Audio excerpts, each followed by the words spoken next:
증권선물위원회가 삼성바이오로직스의 분식 회계가 고의라고 결론지었습니다. 삼성바이오에 대한 주식 거래는 정지되며 거래소의 심사 후 상장 존속 여부가 결정됩니다.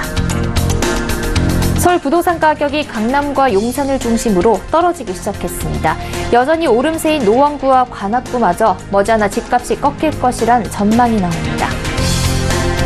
SK이노베이션과 LG화학 등 국내 전기차 배터리 업체들이 연이어 폭스바겐과 아우디, BMW 등 글로벌 완성차 업체들과 공급 계약을 맺고 있습니다. 사회적 대화기구인 경제사회노동위원회에 민주노총이 여전히 참여하지 않기로 버티면서 민주노총에 대한 여론도 악화하고 있습니다. 센 뉴스플러스 잠시 후 뵙겠습니다.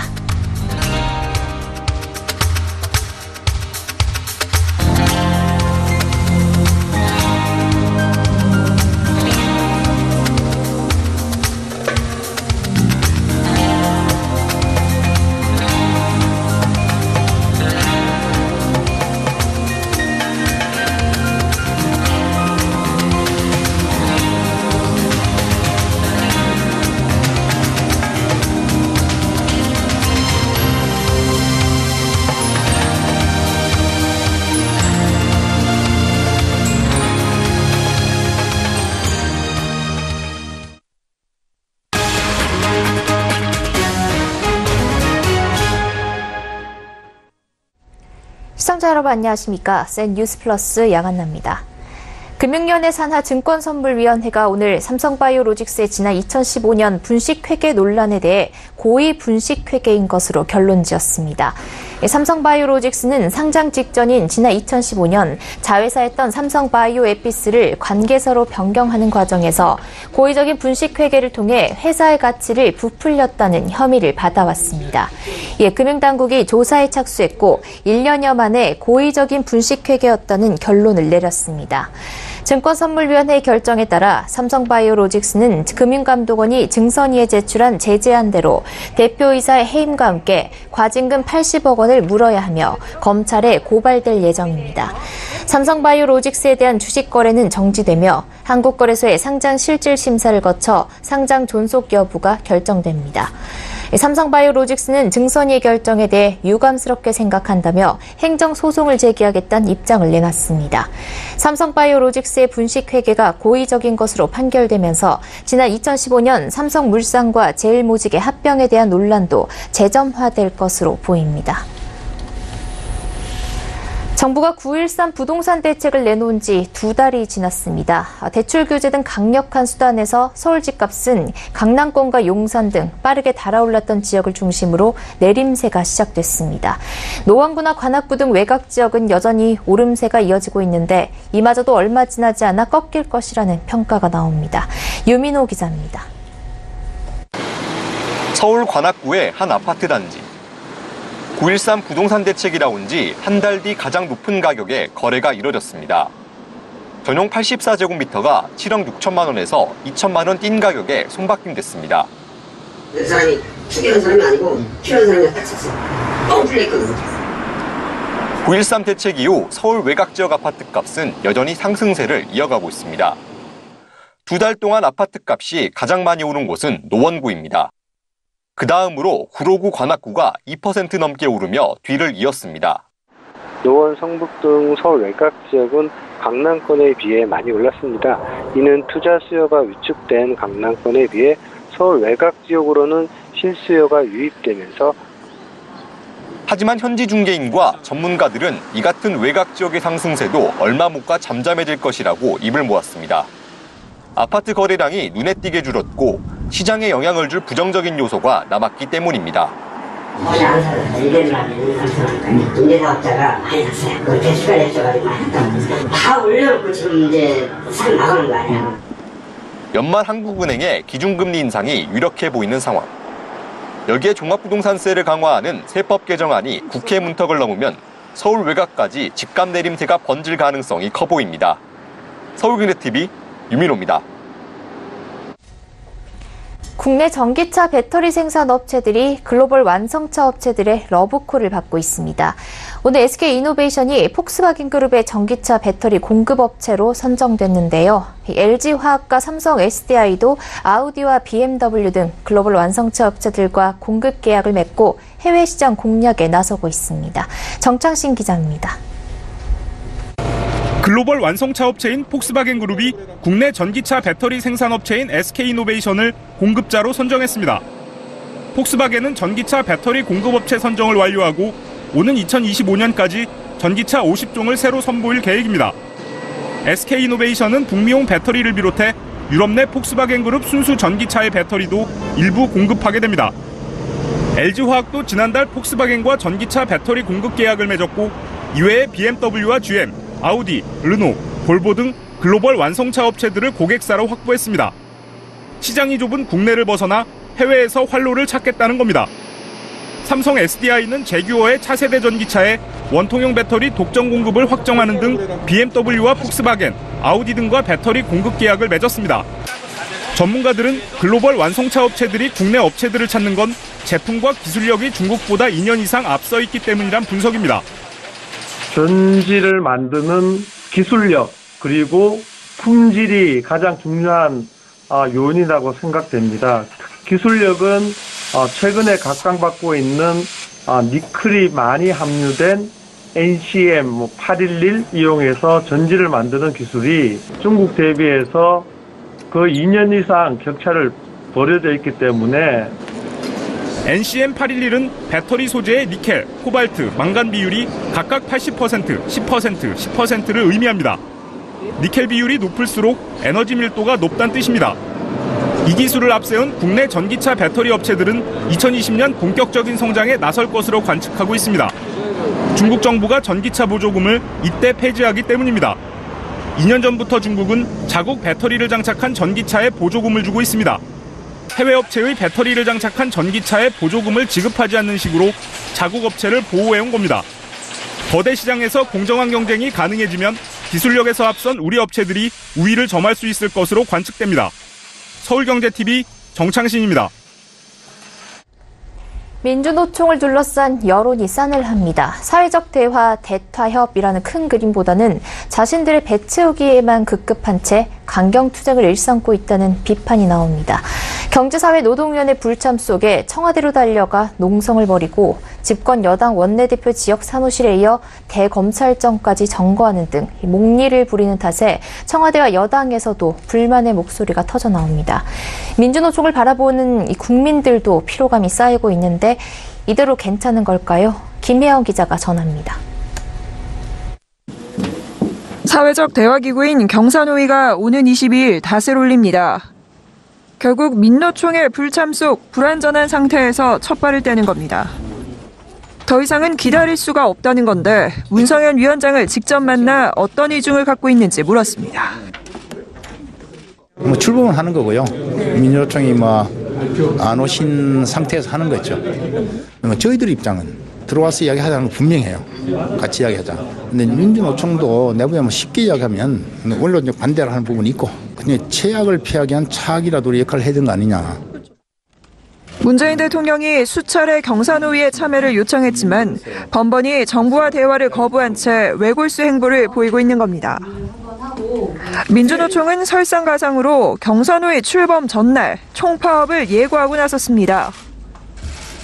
민주노총으로서는 할 수 있는 최강의 투쟁 수단을 선택을 한 건데 민주노총 입장에서는 대부분 코너에 몰려있다고 생각을 하고요. 현장에서 확산되고 있는 문재인 정부에 대한 실망, 해주는 것도 없고 지켜주는 것도 없고 1년을 누적해 온 결과가 이번에 경사노위 민주노총 참여 불발이라고 보셔야 되는 거죠. 친노동 정책을 펴던 문재인 정부도 지친 기색이 역력합니다. 대표적인 노동계 출신인 홍영표 더불어민주당 원내대표는 민주노총을 이례적으로 강하게 비판했습니다. 최근 임종석 대통령 비서실장도 민주노총에 쓴소리를 날렸습니다. 치솟는 실업률에 경기 침체로 나라가 비상인데 민주노총이 일부 노동자의 이익단체로 전락하고 있다는 지적을 피하긴 어려워 보입니다. 조선 자동차 등 제조업의 위기감이 연이어 고조되고 있는데 정작 해당 당사자인 민주노총은 투쟁의 수위만 높이며 강 건너 불구경이라는 겁니다. 현실을 외면한 채 자신들의 목소리 높이기에만 급급한 민주노총. 진정 노동자를 대변하는 사회 민주화를 위한 투쟁인지 돌아봐야 할 듯입니다. 서울경제TV 김혜영입니다.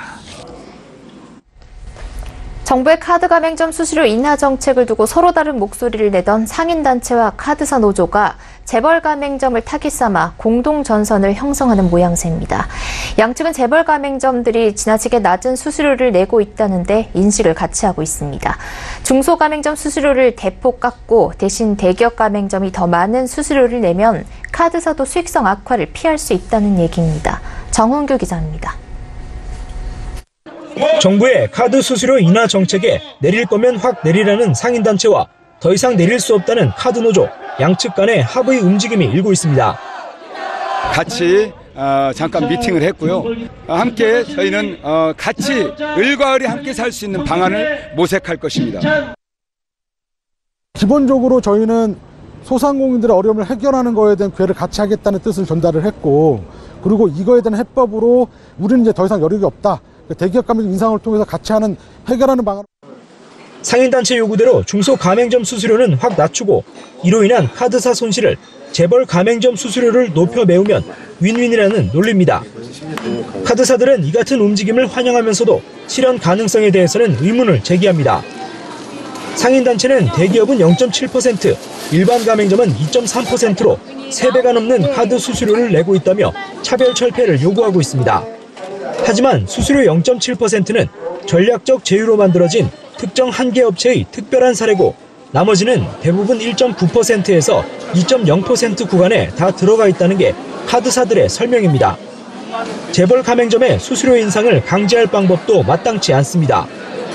재벌 가맹점 수수료까지 강제로 손을 대면 사실상 카드 사업은 정부가 하는 것과 마찬가지인 모양새가 됩니다. 업계 관계자 다수는 대형 가맹점 수수료를 법으로 강제할 수 있는지 의문이라는 반응을 보였고 또 일부는 현 정권이 못할 게 뭐가 있냐, 정부 발의라도 할 것이라며 강압적으로 진행되고 있는 수수료 인하 정책에 불신을 표했습니다. 서울경제TV 정훈규입니다. LTE보다 20배 이상 빠른 5G 시대가 보름 앞으로 다가왔습니다. 국내에서는 다음 달 1일 세계 최초로 5G 전파를 쏘아 올립니다. 그런데 아직 실생활에서는 이 5G 서비스를 경험하기에 시간이 걸릴 것으로 보입니다. 이보경 기자입니다. 다음 달 1일 세계 첫 5G 상용화를 앞두고 5G 기지국 점검에 한창인 현장. 최근 장비사 선정을 마무리한 이통 3사는 보름 앞으로 다가온 5G 전파 송출을 위해 네트워크 구축에 박차를 가하고 있습니다. 그렇지만 실생활에서 5G를 체감하는 데는 시간이 걸릴 것으로 관측됩니다. 다음 달 1일 첫 5G 상용화는 5G 전파를 받아서 와이파이를 쓸 수 있는 이동식 라우터 형식으로 이뤄집니다. 하지만 이마저도 5G망을 제대로 활용할 수 있는 단말은 극히 제한적일 것으로 예상됩니다. 이 때문에 상용화 초기에는 B2B 형식의 서비스가 주로 이뤄질 예정입니다. 일반인들이 5G를 실생활에서 경험하게 되는 시점은 5G 스마트폰이 출시될 때로 예상됩니다. 내년에 나올 스마트폰을 실제 쓸 수 있는 단말기이기 때문에 이걸 대비해서는 이 커버리지 구축은 수도권과 광역시 일단 사람들이 많이 사시는 곳 위주로 해서 저희가 커버리지를 구축해 나갈 계획입니다. 5G를 제대로 경험할 수 있는 서비스도 아직 마땅치 않습니다. 5G 시대에는 VR, AR 같은 실감형 미디어와 자율주행차 등의 다양한 서비스가 가능해지지만 대부분 아직 시범 단계에 머물러 있는 상황입니다. 서울경제TV 이보경입니다. 금융감독원이 직장인을 위한 머니 콘서트를 개최합니다. 평소 업무로 바빠 금감원의 금융자문 서비스를 이용하기 힘든 직장인들을 위해 저녁 시간에 서울 강남에서 자산관리 강연과 현장 상담을 진행합니다. 실제 재무 상담은 어떻게 이루어질까요? 앵커 리포트입니다. 취업한 지 6개월 된 사회초년생 A씨는 금융감독원의 무료 금융자문 서비스를 요청했습니다. A씨는 하루빨리 경제적 독립을 하고 싶었지만 첫 월급을 받은 때부터 학자금 대출 상환이 시작돼 저축할 돈이 없다는 게 문제였습니다. 금감원의 자산관리 전문 상담원은 A씨에게 학자금 대출을 우선 상환하고 그 전까지 부모님과 동거하는 등 독립을 미루는 방안을 제안했습니다. 월 소득의 50% 이상을 학자금 대출 상환에 쓰고 신용카드보다는 체크카드를 사용해 추가 부채를 억제하는 등 구체적인 계획도 제시했습니다. 변동 비용과 비정기적 지출은 각각 통장을 나누어 관리할 것을 조언했습니다. 결혼 2년차 외벌이 가정 B씨는 둘째를 출산할 예정이지만 소득이 적어 주택 마련과 자녀 교육 자금, 노후 준비 자금 등을 어떻게 마련해야 할지 상담을 신청했습니다. 금감원은 B씨에게 정기소득과 기타 소득을 구분해 관리해야 지출을 줄일 수 있다고 조언했습니다. 통장 역시 정기적 지출 통장과 비정기 지출 통장을 구분해 관리할 것을 권했습니다.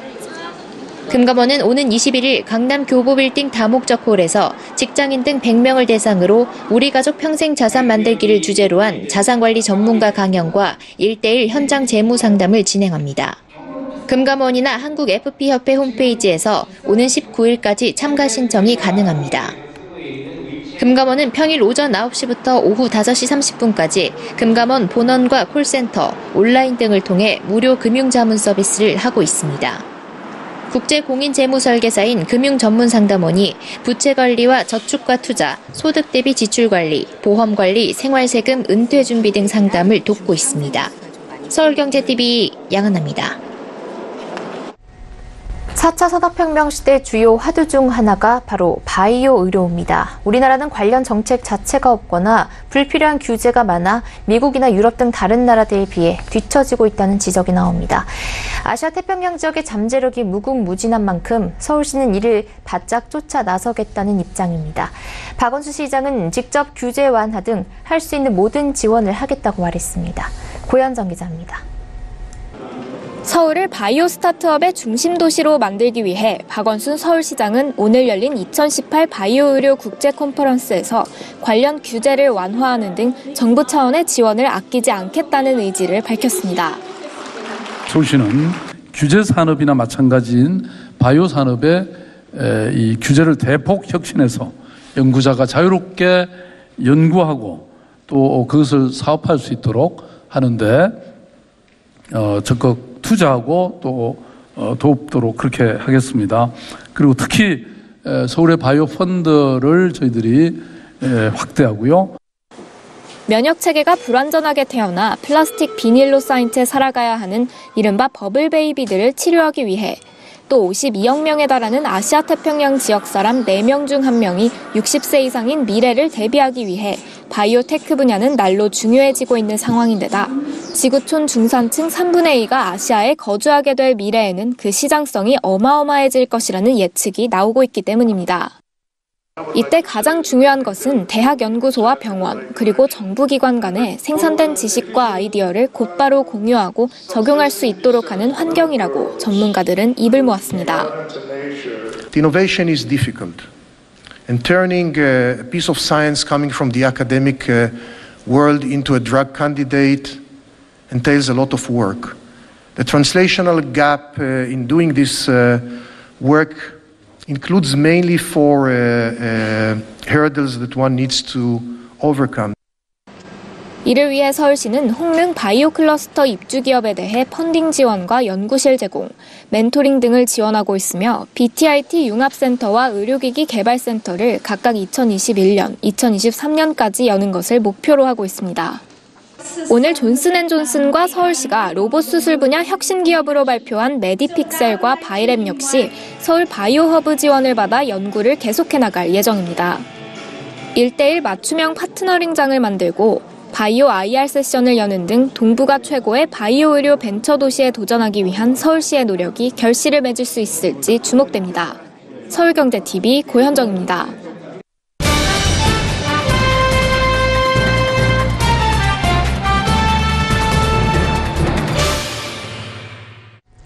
은행권 공동 인증 시스템 뱅크사인이 지난 8월 서비스를 시작했다는 소식 전해드렸는데요. 당시 김태형 은행연합 회장은 블록체인을 활용해 보안을 강화하고 고객의 편의성을 높이기 위해 이 서비스를 내놓았다고 강조를 했습니다. 그런데 출시 3개월이 지난 지금 이용 고객이 거의 없다고 합니다. 왜 그런지 금융증권부 이하라 기자와 이야기 나눠보겠습니다. 이 기자, 이 뱅크사인 서비스가 은행연합에서 꽤 공을 들여서 출시한 것으로 알고 있는데 사실상 실패했다라는 평가가 나온다고요? 네, 은행연합회 주도로 만들어진 은행 공동인증 서비스 뱅크사인은 지난 8월 모바일 버전 서비스를 오픈했습니다. 사실 출시 당시에도 실효성에 대한 논란이 많았습니다. 은행 고객들의 모바일 뱅킹 편의성을 높이려고 만들었다고 하는데 막상 출시하고 보니 서비스가 기존 은행 모바일 뱅킹 서비스와 크게 다르지 않았고 오히려 대출 신청 등 여신 관련 업무는 뱅크사인 앱에서 처리할 수 없었습니다. 공인인증서를 이미 고객들이 잘 쓰고 있는 상황에서 또 다른 본인인증 시스템을 찾을 유인도 부족한 상황이고요. 이렇다 보니 5대 은행 모바일 뱅킹 대표 앱 다운로드 건수와 뱅크사인 다운로드 건수가 현격히 차이가 나게 됐습니다. KB국민, 신한, NH농협은 1,000만, 그리고 KB, 하나은행, 우리은행의 앱은 500만 건이 다운로드됐지만 뱅크사인은 5만 건 다운로드에 불과했습니다. 결과적으로 5대 은행 모바일 뱅킹 앱 사용자 1,000명 중 겨우 1명이 뱅크사인 앱을 다운받았다고 봐야 하는 거죠. 네, 1,000명 중 1명이란 이 실적이 참담한 수준인 것 같은데 이게 애초부터 예견된 결과라고 보신다고요? 네, 은행 입장에서 보면 이해가 빠릅니다. 개별 은행들이 각자 모바일 뱅킹 고도화를 위해 노력하고 있는 상황입니다. 디지털 분야에 돈을 얼마나 들여서 인재를 뽑고 또 플랫폼을 먼저 만드느냐에 은행의 성패가 달려있다고 말해도 과언이 아닐 정도로 각 은행이 가장 핵심으로 두고 있는 사업이 바로 이 디지털 모바일 뱅킹 분야인데요. 유능한 디지털 분야 직원을 스카우트 해오기도 바쁜 상황에서 은행 공동 서비스를 만들자라는 이제 뱅크사인의 취지 자체가 현실과 동떨어져 있다고 보는 시각이 많습니다. 실제로 복수의 은행권 관계자들은 개별 은행 모바일 뱅킹 고도화 전략을 짜기도 바쁘다라면서 서비스 실효성이 떨어지기 때문에 애초에 흥행이 안 될 것으로 예상을 했지만 그 연합회 차원에서 하고 있는 사업이라서 울며 겨자 먹기로 참여했다라고 토로하기도 했습니다. 은행연합회에서 각 은행 담당자가 모여서 회의를 하고 뱅크사인을 출시한 거긴 하지만 각자의 속사정이 있었던 거죠. 그럼 은행연합회는 이 실효성이 떨어질 게 뻔한 서비스를 왜 수십억 원을 들여서 만들게 된 걸까요? 사실 이 부분은 지난 정권 기조와 관련이 큰데요. 지난 정권이 산업 전반에 강조했던 게 4차 산업혁명 그리고 핀테크 활성화였습니다. 금융위원회가 이 정부 기조를 따라서 2016년 11월 은행권 공동 블록체인 컨소시엄이라는 걸 만들었습니다. 다시 은행연합회에서 은행권 전반에 4차 산업혁명 활성화 정책에 부응하겠다며 시작한 게 바로 이 뱅크사인 서비스입니다. 마찬가지로 증권 쪽에서도 금융투자협회 주도로 만든 체인아이디라는 서비스가 있습니다. 은행연합회 측은 공인인증서를 대체할 수단으로 뱅크사인을 만든 게 아니다라면서 블록체인 기술을 활용해서 보안을 강화한 새로운 인증 시스템을 만들었다라고 설명을 합니다. 하지만 이미 공인인증서를 고객들이 잘 쓰고 있는 상황에서 이 은행 고객 입장과 시각차가 벌어지는 거죠. 오히려 있는 공인인증서도 불편하니 없애자고 하는 고객들이 많은 상황이고 실제로 인터넷 은행인 카카오뱅크 같은 경우는 공인인증서를 거치지 않고 자체 전자서명 방식을 쓰고 있는데 고객들 반응이 좋은 상황입니다. 네, 이렇게 큰 돈을 들여 출시한 지 3개월 만에 실패했다라는 평가가 나오고 있는 만큼 대책 마련이 필요해 보이는데 은행연합회 측 입장은 어떻습니까? 이렇게 고객들 반응이 좋지 않자 은행연합회 측도 당황하고 있는 모양새입니다.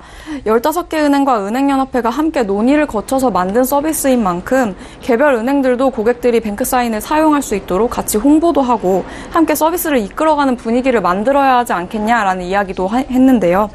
그런데 아까 말씀드렸던 것처럼 은행의 속사정을 생각해보면 개별 은행이 나서서 뱅크사인을 홍보해줄 이유가 없다고 보는 게 맞을 것 같습니다. 은행연합회 담당자에게 제가 두 가지를 물어봤는데요. 하나는 금융투자협회에서 만든 체인아이디와 연계해서 은행권하고 금융투자업권 공동의 시스템을 만들면 고객 유인 효과가 있지 않겠냐라는 것하고 또 하나는 공공기관에서 공인인증서처럼 뱅크사인도 본인인증 시스템으로 이제 도입을 하게 추진을 하고 있는지 이 두 가지를 물어봤습니다. 은행연합회 측은 두 사안 모두 논의 진행 중이라는 답변을 했습니다. 금투업권 쪽으로는 금융부화원이 주관하는 회의에서 IT 담당자가 표준 작업을 하고 있다고 답변을 했고 공공기관 쪽으로는 대법원하고 행정안전부를 방문해서 뱅크사인을 인증 시스템으로 도입 검토해달라는 의견을 전달했다고 설명했습니다.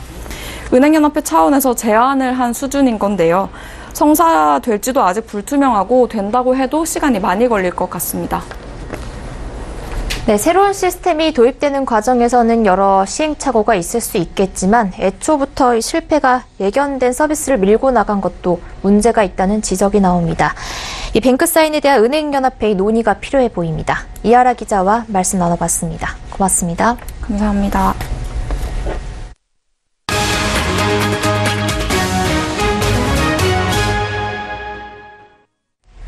SH서울주택도시공사는 시민의 알 권리를 충족하기 위해 앞으로 분양하는 공동주택 분양가격을 현재 12개 항목에서 61개 항목으로 대폭 확대 공시하기로 했습니다.